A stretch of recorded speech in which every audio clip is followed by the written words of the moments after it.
Olá, pessoal. Hoje eu quero comentar com vocês um artigo recente que foi publicado, uma revisão sistemática sobre atividade física nas pessoas com síndrome de Prader-Willi. Nós sabemos que a atividade física é extremamente importante no tratamento da síndrome de Prader-Willi, justamente porque a atividade física pode incrementar aí a taxa metabólica e ajudar na manutenção do peso.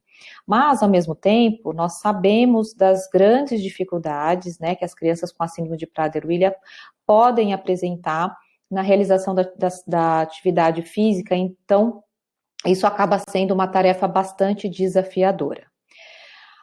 As recomendações, né, para qualquer criança e adulto, seriam as recomendações mínimas, é que as crianças pratiquem 1 hora de atividade física moderada, vigorosa, e os adultos 150 a 300 minutos por semana, o que daria aí uma média de 30 minutos por dia. E a atividade física, ela é extremamente importante para todos, mas para a síndrome de Prader-Willi, em especial, a atividade física ela é importante porque nós sabemos, né, que a obesidade ela é muito comum nas crianças com a síndrome. Além disso, as crianças têm um baixo tônus muscular, o que acaba diminuindo muito a própria atividade diária da criança, levando também uma redução da taxa metabólica. Essas crianças muitas vezes também têm as habilidades motoras com certa deficiência, eles têm uma redução da sua aptidão física, acabam evoluindo com baixa densidade mineral óssea, que aumenta muito o risco de fraturas. Nós sabemos que a densidade mineral óssea, ela se deve principalmente pela falta de hormônio de crescimento, pela falta dos hormônios sexuais, e a obesidade, que é uma das coisas mais temidas, porque pode trazer aí grandes problemas na saúde de quem tem a síndrome de Prader-Willi. Então, a atividade física, ela é extremamente importante no manejo, principalmente da obesidade. Então, esse artigo que foi publicado, uma meta-análise, o que ele fez? Ele levantou vários estudos, né, que falavam de atividade física, então foram incluídos 25 estudos de melhor qualidade, e esse artigo ele tentou descrever, então, qual é a prática de atividade física das pessoas com a síndrome de Prader-Willi, como é esse comportamento sedentário, além de avaliar os efeitos das intervenções programadas de atividade física, tanto em crianças quanto em adultos com a síndrome de Prader-Willi. Um primeiro ponto que esse artigo aborda é que tanto as crianças quanto adultos conseguem muito pouco, né, dessa porcentagem de pessoas atingir as recomendações de atividade física. Então, as crianças, menos de 10% delas conseguem atingir a recomendação e os adultos, menos de 20%, o que é bastante desafiador. Um outro ponto interessante, e que o artigo comenta, é que a atividade física, ela foi 100% menor nas pessoas com a síndrome de Prader-Willi, quando comparado com outras causas de obesidade, né, não as obesidades sindrômicas, ou seja, isso comprova mesmo que as crianças com a síndrome de Prader-Willi fazem menos atividade física. Também foi comprovado que somente 25% dos estudos, né, comprovaram que essas crianças conseguem fazer uma atividade física moderada a vigorosa.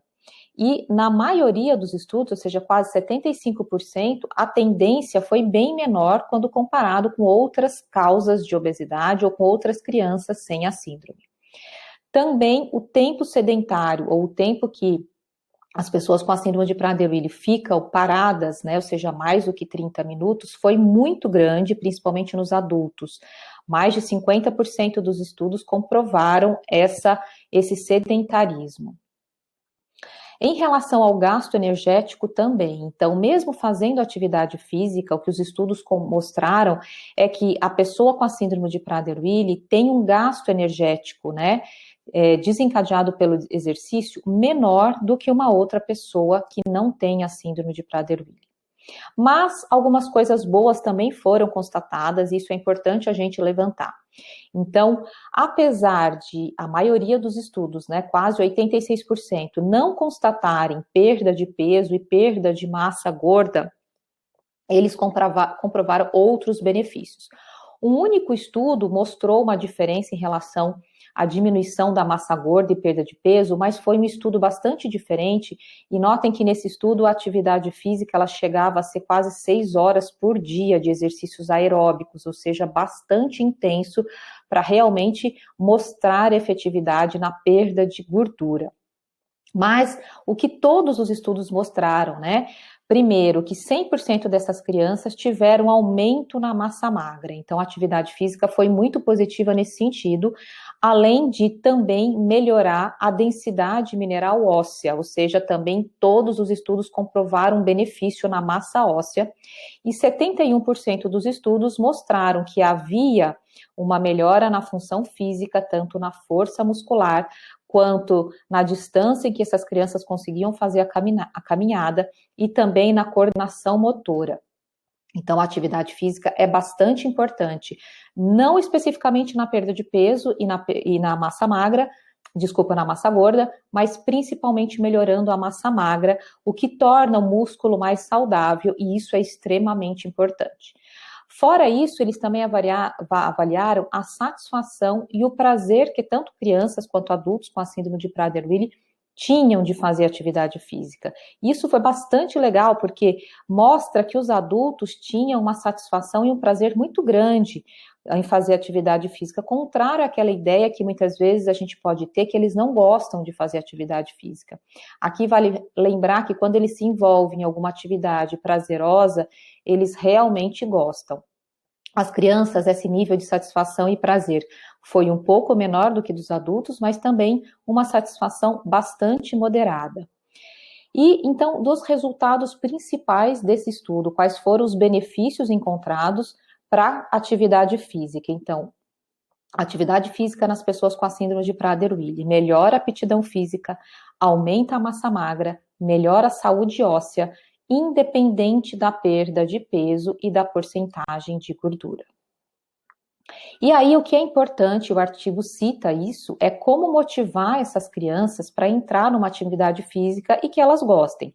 Então, a primeira coisa que eles propõem é que a gente faça períodos de descanso suficiente para que a criança não entre logo em exaustão, que também a gente ofereça atividades com psicomotricidade e musicoterapia, que são atividades mais lúdicas e que a criança pode gostar bastante, e não esquecer de que as sessões elas devem ser agradáveis. Então, variar no que a gente vai oferecer de atividade aeróbica, lembrando que algumas coisas são interessantes, como a caminhada, jogos com bola, jogos com raquete, exercícios de força são extremamente importantes, mas jogos, né, e brincadeiras em playgrounds, em aparelhos, lógico, com toda a segurança, alguém sempre monitorando, usar equipamentos lúdicos para a criança se envolver, até mesmo os videogames que tem dança, que tem atividade, podem ser usados como atividade física. E uma coisa que eles ressaltam, eu concordo plenamente, é que envolver o adolescente, a criança também, mas principalmente o adolescente, na escolha da atividade física, isso é bastante interessante. E lembrem, eu sempre falo isso, quando eu falo que a gente quer envolver o adolescente com Prader em alguma atividade, a gente tem que dar a opção de escolha. Isso é uma coisa que eles levantam e que eu também concordo. Então, pessoal, lembrando que a atividade física é extremamente importante para todos, mas principalmente para as crianças com a síndrome de Prader-Willi, eu quero pedir para todos vocês, vamos nos mexer, vamos colocar nossas crianças para brincar, para fazer atividade física programada, mas com bastante proteção. Isso vai fazer toda a diferença, tá bom? Um abraço para vocês.